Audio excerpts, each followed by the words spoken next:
What's up, YouTube? I'm Brett from Rants. As always, guys, if y'all enjoy our content, don't forget to like, subscribe, and leave that comment down below. Alright, so we finally got to the end of Loki. What a season it has been. Overall, I've truly enjoyed this show.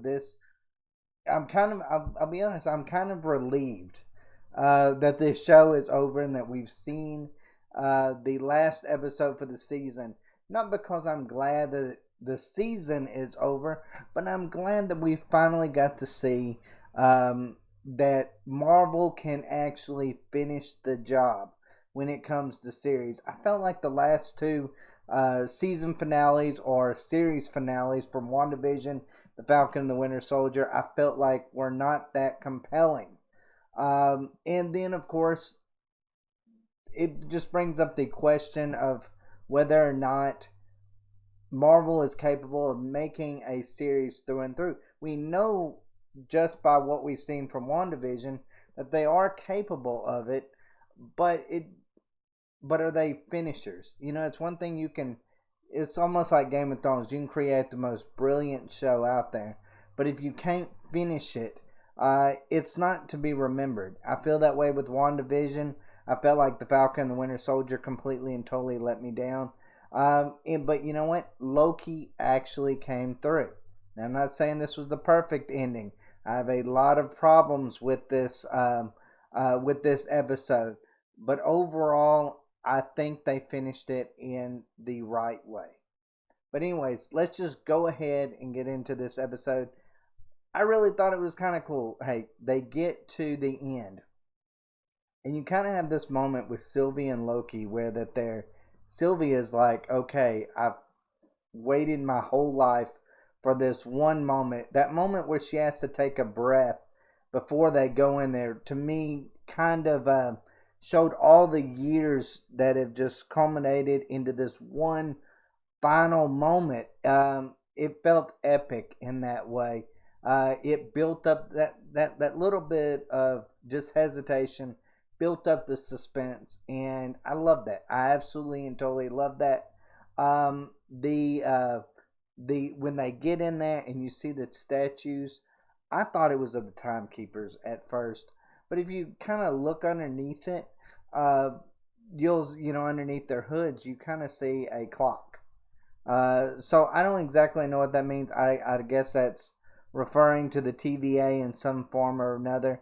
But I've also heard other people say, well, it's still, there was parts of it where they did show the timekeepers.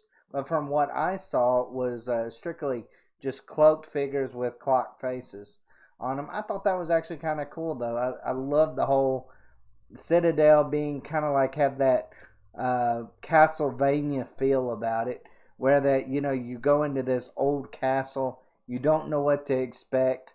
It looks so run down. It almost looks like somebody doesn't even live there anymore. That it's not even possible for them to live there.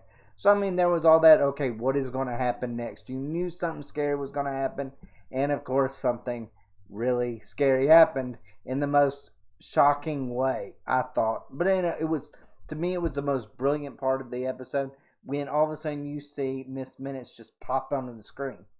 Now, I'll admit it, I kind of jumped back a little bit because I was like, okay, what is this? And then I was like, oh, it's just Miss Minutes. But the reason why I say this was the most brilliant part of the episode simply is because of the choice that she gave them. She basically told them, hey, we are, you can have everything that you want. Loki can be, he can go kill Thanos, he can rule Asgard, he can have everything that he wants. Then of course it goes on, with her as well, about what she truly wants as well. And to me, that was such a crucial part for a number of reasons. One, it showed the difference between the two Lokis. It showed that, hey, you know what? They're not the same person. They don't think alike. They don't want the same things. Their idea of in a perfect ending or a glorious ending, in their own words, is completely different. And I love that they showed the difference between the two. I thought that really, of course, they've been kind of hinting at that all throughout. But then you have the TVA. They had kind of a basic kind of look at Loki's, like all Lokis think alike. We need a Loki to take down a Loki and all of that stuff. And that just turned out really not to be the case in a lot of ways. I thought Sylvie and of course our original Loki, who's played by Tom Hiddleston, did a fabulous job in that moment, and it really was sinister on Miss Minutes' part, because that was the moment that Sylvie realized that by those choices, by that hesitation that you see Loki having, that he's not on the same level of thinking as what she is. She's wanting to kill the timekeepers or whoever's in control of the TVA at all costs. She doesn't care if it destroys the universe or not. Vengeance is all she's after. Loki still, even though he's changed, still has a moment where that power still is something that lingers in him. He wants power, and that was where that hesitation come about. The only reason why I believe that he turned down that offer in the end is simply because I think he's done being second fiddle. He knows now that there's someone that's more in charge, someone in control of him. I think that's something that Loki, whether he's good or bad or in the gray area, I don't think any Loki can really stand that idea that somebody is playing them, and that would just be too much for someone like him to ever bear. So even the giving him all the power in the world or the universe just wouldn't be satisfying to him if he knew that he was a puppet and there was somebody else that was a puppet master. So I thought that was actually kind of cool. Now, Jonathan Majors as Kang the Conqueror. And yes, spoiler alert here. That was actually really cool. I thought, of course, I kept telling my wife when we were watching this that, oh no, we're going to get a Ralph Boner moment. I really thought we were. I really did. And then when I saw Jonathan Majors, I was like, okay, I know who he's been cast to play Kang the Conqueror. So I'm like, yes, they followed through on it. That to me was huge. Because at that point, I didn't care what how the rest of the episode went. I was like, okay, they're giving us something that is not just a stupid MCU joke.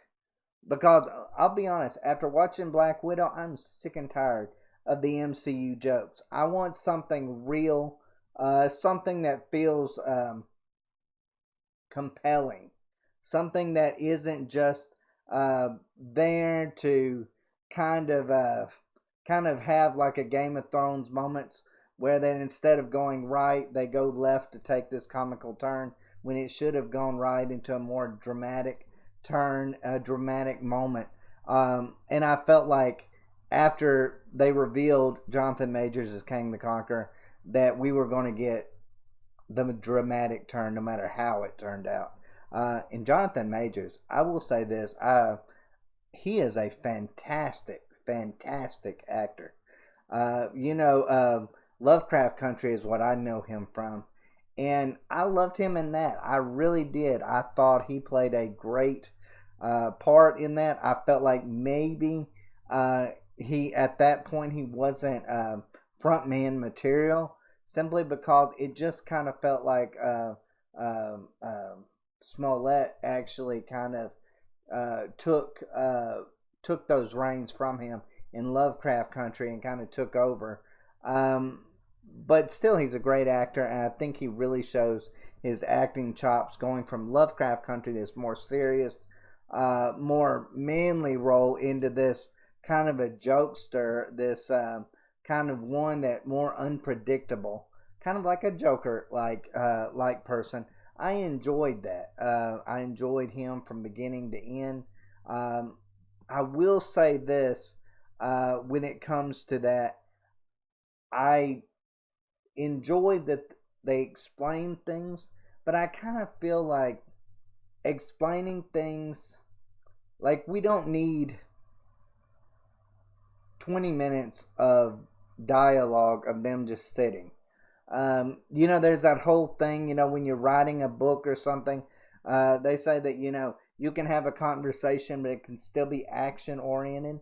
I kind of felt like that's what this needed, was to have action oriented conversations. We didn't really get that. It was more of just to sit down and, here, let me explain to you what is going on.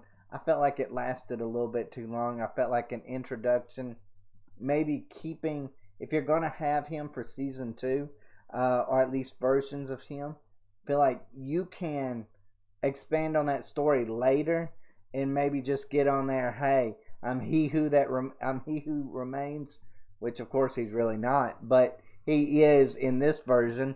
um we could have just found out, okay, I'm a scientist from the 31st century, discovered multiverses, and so forth along those lines. And then I went back in time, lived numerous lives, taken over many places. I was a conqueror, God, basically everything else at that point. I felt like you could have finished that dialogue in maybe 5 to 10 minutes max, but I felt like it just drawed on a little bit too long in my book. Now, as far as a little gripe that I have outside of Kang the Conqueror, that the dialogue from Kang the Conqueror was Ravana. I felt like, that little pin thing at the very, I guess it was like episode 1 or 2, where Mobius goes in there and he sees that pin from that high school. Why would she have a pin from her past life? Who put that pin there? It wouldn't have been her. That makes absolutely no sense. Nobody else has, anything that would remind them of their past. I guess you could maybe say, well, Mobius, he remembers maybe a slight things from his past or something that he wants, but it's more of a want than memorabilia or something that you hold that really shows who you are. I kind of feel like that would have been dangerous once they took her to just leave lying around, especially to just give it to her as a pen to use. So that to me felt really, really off. Did not make any sense whatsoever. I don't really know what Ravana's end game is. It seemed like she doesn't. I don't know if it just feels like she's not. How do I put it? She's not in it. Like, she's TVA through and through. She doesn't even care if the timekeepers exist. She doesn't care if it's right or wrong. She just is basically a company woman. Basically, she is there to continue on the TVA's work. Doesn't matter good or evil. It doesn't matter. She's in it because she's TVA through and through. Not quite sure if I like that aspect of her. I kind of like characters that have to make a choice. And I felt like her choice, or she didn't really make that choice. I felt like she was more, how do you put it? Um, she didn't choose at all, basically. She just decided, I'm going with this no matter what. I don't, I'm not being good. I'm not being bad. I'm just going with what the TVA is going. I didn't necessarily like that aspect of it. Like I said, I would have enjoyed it if she made a choice to maybe try to take over the TVA, or if she left the TVA. That would have been the choice I felt like she needed in that moment with Mobius, and that was a choice that I felt like we did not get, at least not at this moment. Um, but yeah, I mean, I don't know. I don't know how season 2 is going to necessarily play out. By what they've set up with season 1, or are we going to get Rama Tut? Are we going to get a Mortis? Are we going to get the Battle of the Kangs? Is that really where we're going to go with this? the way this Kang, that was basically he who remains in this, the way he made it sound like there's endless Kangs out there, and that they're all basically going to be coming to that spot. It's the reason why he didn't care if he died or lived or whatever, because he knew at the end of the day that chances are he's going to be right back where he was. Now, there was a part of me with this Kang that kind of was strange in a way. It was almost kind of like he was bored. He didn't want to go through this again. Like he said, I lived endless lives. But if that's the case, then why did he make that comment? I'll see you again, basically, on that. If it sounds like he's wanting to die, be reborn, basically into a new Kang, and just that Kang take over. It just felt like an endless loop that he can't get out of, and possibly doesn't even want to get out of. He felt really sinister in that one moment. But I mean, it's going to be kind of strange. Of course, we've had all these Lokis from throughout season one, and now we're going to get a bunch of Kangs that are going to be the main villains of season two. So I don't exactly know how that's going to work. When you give us endless possibilities or endless Kangs, and then if you just give us like one or two, it's not going to feel like it's leading up to anything big. It'll feel like it won't be enough.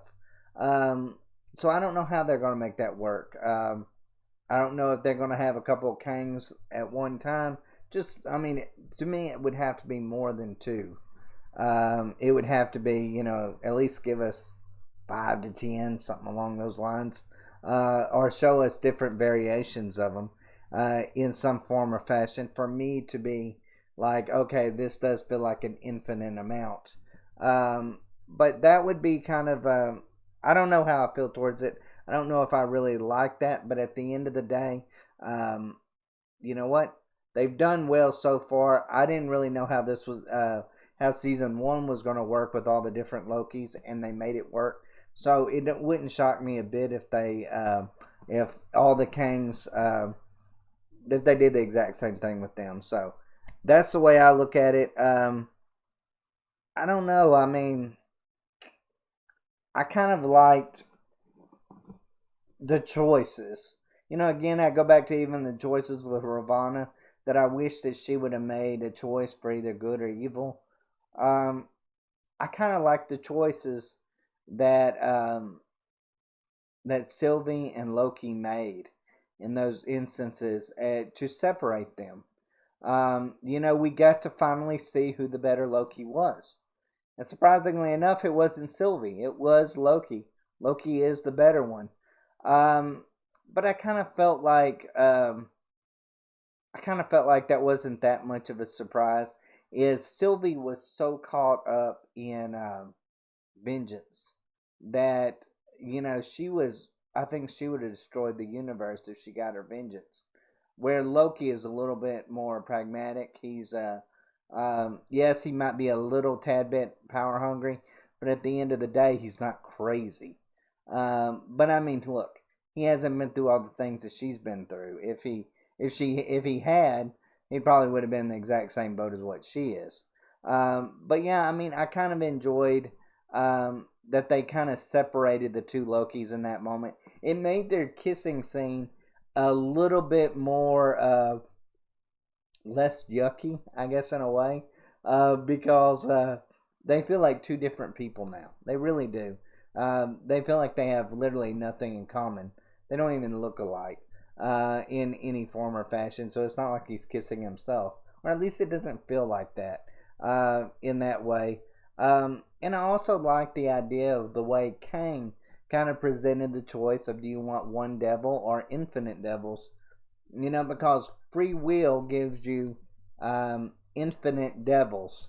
And in one of those instances, you might not be able to defeat that devil, and you could, I don't know, end up in a completely horrible, horrible situation. But if you have that one devil, that controlled devil, you might not have the free will, but yet you might be able to survive and have a little bit more freedom in your day to day life, even though it's technically not freedom overall. It's the safer bet to a certain extent. It's almost kind of like when you see, they overthrow a dictator, and then it feels like, when they overthrow a dictator, it's like 10 more pop up. And that's kind of what, the question between that Loki and Sylvie, or the choice that Loki and Sylvie had to choose from, is, do they kill him? Do they kill Kang? Allow for an endless loop, not take over the TVA and not run it? Or do they take the chance of fighting off infinite amounts of Kangs and just other villains that they might not be able to overcome? I mean, it's a hard choice, but at the end of the day, hey, I can see it both ways, to be honest with you. Me personally, I would probably choose the infinite Kangs in that regard, simply because free will should be important. You should be able to do what you want, and not be controlled by someone else. Not to have the choices in front of you, not your own. Hey, if you live, you live. If you die, you die. But at least at the end of the day, you know that you made the choice to do one or the other, where it's not predicated on somebody else. So, I mean, I understand the choice in that. I enjoy the choice. I like that they kind of present it in that way. I thought that was really awesome part of it. Another thing, I mean, I keep going back and forth with things that I loved and then things that I hated. They never really explained why Lokis were targeted. Were they targeted to get up to this moment because he knew that two Lokis would be able to do that? Or is he really omnipotent? Is he all knowing to the point where that he knew that this moment was going to come? He kind of acted like he did, but was it a show? Was it, or was he really capable of knowing all of that? I don't know. I don't know what that is. But at the end of the day, when it come to that, we'll just have to see in season two. Um, but I don't know. I just really I thought Jonathan Majors did a fabulous job when it comes to this. I wish I enjoyed the whole Kang part. I do wish they would have maybe explained the Loki being targeted a little bit more, but you know what? They might say that for season two. Overall, I would give this episode probably a 7 out of 10. And the reason why I say that is because it was really dialogue heavy and not interesting dialogue. It was boring. I watched this with my wife, and my wife fell asleep. She's a huge fan of Loki, and for her to fall asleep, she's like the average person that watches the MCU. She's not comic book. Doesn't have a lot of comic book knowledge or even MCU knowledge. She sees the show she likes and she watches it. Where me, I'm like a little bit more prone to comics and different things along those lines. So some things irritate me more than others in some MCU movies. But overall, I thought it was bad dialogue that could have got to the point a lot quicker. But I've had a problem with that in this show for many episodes.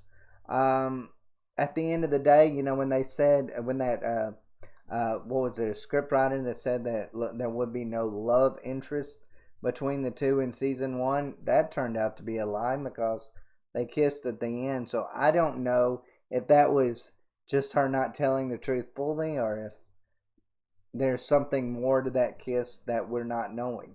But overall, I will say I enjoyed it still. I'm glad that they took that they didn't take chances with this season finale.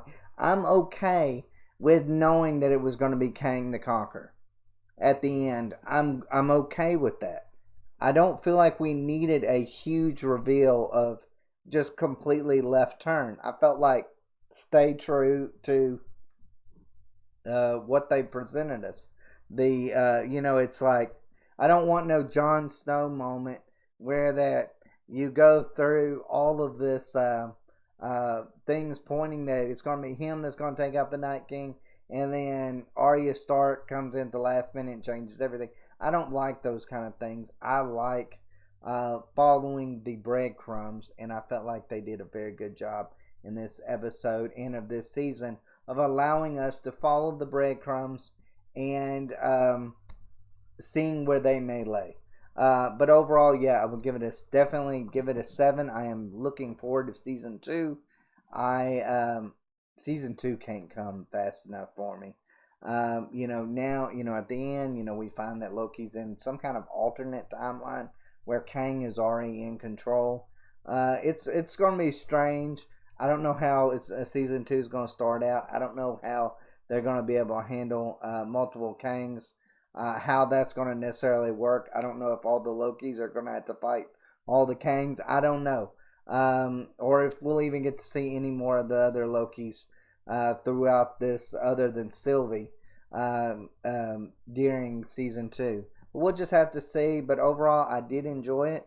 Definitely would recommend it. AMCU, you created a gym and you were able to follow through on it. So thank you for once for actually following through. As always, guys, let me know what y'all think. Did you love it? Did you hate it? Are you looking forward to season 2? As always, guys, thanks for watching. Y'all take care.